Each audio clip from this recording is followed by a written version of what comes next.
Hoy hoy crew. Let's build Earlygame Rolling Cutter.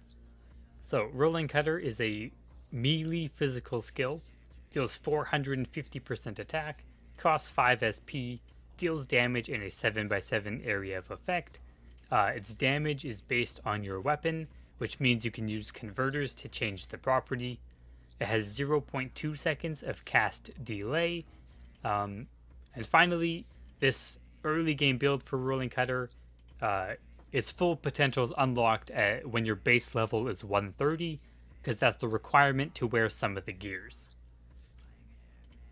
For the headgear, we're going to use a Rideword Hat, because it gives you a 5% chance to leech 8% of the damage you deal as HP, and a 1% chance to leech 4% of the damage you deal as SP. This headgear, you don't need to +4 it. You get a little bit of defense, but you also don't need to +9 it. It works perfectly as it is, probably into even an endgame build. Middle and lower headgears, we're not going to have any. We're just going to ignore those. They're kind of expensive early on. For the armor, Illusion Armor A is the best. We're going to +4 this, which will give us 120 attack in total. Before level 130, since to use illusion gear, you need to be level 130. Before that, you can use a lava leather armor or a lava leather suit. Both of those give you 100 attack at level 100. You don't need a card for the armor until mid-game. Weapon, we're going to use a Thanatos Katar, which gives us even more chances to leech HP and SP. The chances and the leech amounts stack with our Rideword Hat, so it gives us higher chance and higher leech amounts. This can only be used at level 120 and higher. Before that, you should use a +5 Crimson Katar, which you get one for free from doing the Pouring Village instance. And for the card, we can use a Hunterfly card, which gives us a small bonus to leeching chance, but a huge amount of actual leeching. This would be very good for early survivability and allow you to fight things that may be stronger than you, because you can just stay alive with the HP gain. For the garment, Illusion Engine Wing B, which combos with our Armor A to give us 10% cast delay reduction. This helps us spam Rolling Cutter faster and more often, but it only really works when our attack speed is around 187. So below that, it doesn't do that much, but it will impact us a little bit. Before you can wear that, since also needs level 130 to wear, you can use a giant snakeskin. You can enchant it, or you can't enchant this.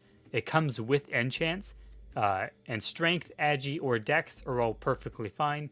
It doesn't really matter. I think agi is the best for early attack speed. Strength will help with damage, dex to hit things.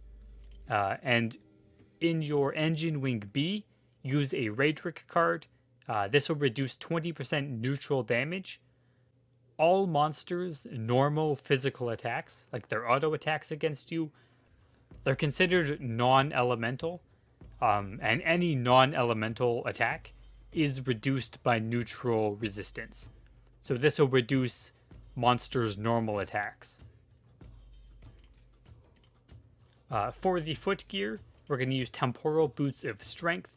These give a large amount of attack at 120 base strength. So they're really good in the early game. They give you a lot of early damage. Enchants on them, you want Fighting Spirit 7 for more attack and hit. And the second enchant can be obviously, alright, so the best enchant is Bear's Might, but that's also very expensive. You won't be able to afford that as a new player. So Runaway Magic is the cheapest option. Basically, it gives no bonus, no negative, no positive, since it only interacts with magic. Or Hawkeye or Speedolite will help you with your attack speed, or with your hit and dodging attacks. These are usually a little bit more expensive, but they're still really good. Do not get muscular endurance because it removes, or when it's activated, you lose 50% attack, which will drop your damage by quite a bit. For the card, Ominous Freezer or Green Ferus card are both really good. They're usually pretty cheap. Just go for the cheaper one. The stats are a small bonus, but they're not that important. For the right accessory, Illusion Booster R with Drain Life module for even more HP leeching. This booster gives you 5% attack. It's pretty good. You don't need other enchants on it right away, but if you are going to enchant it, strength enchant, or on the right one, strength enchants are the best for damage. On the left accessory, which is the same as the right one, they're both boosters, but there is a difference between them. The right one only goes on the right side, the left one only goes on the left side.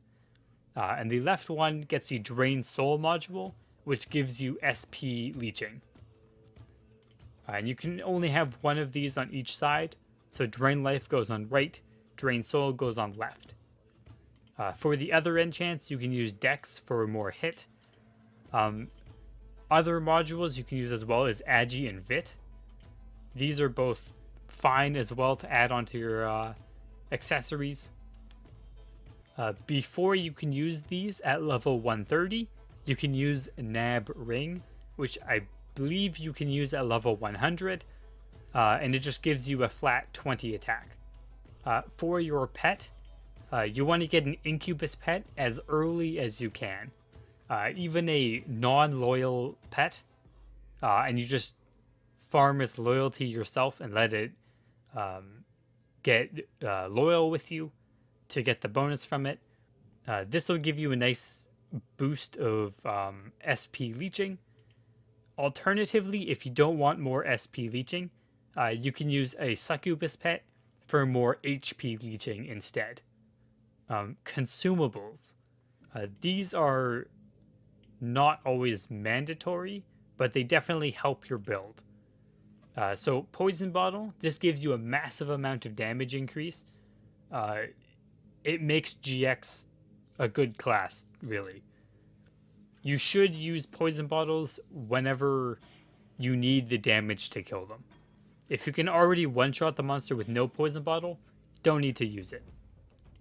Guarana Candy, which can be obtained or bought from an NPC after doing a quest. This gives you Agi up, which gives you a little bit of attack speed, Agi, and movement speed. Awakening Potion, this can be bought from any NPC, tool dealer NPC. This gives you just extra attack speed. If we delete it, 176.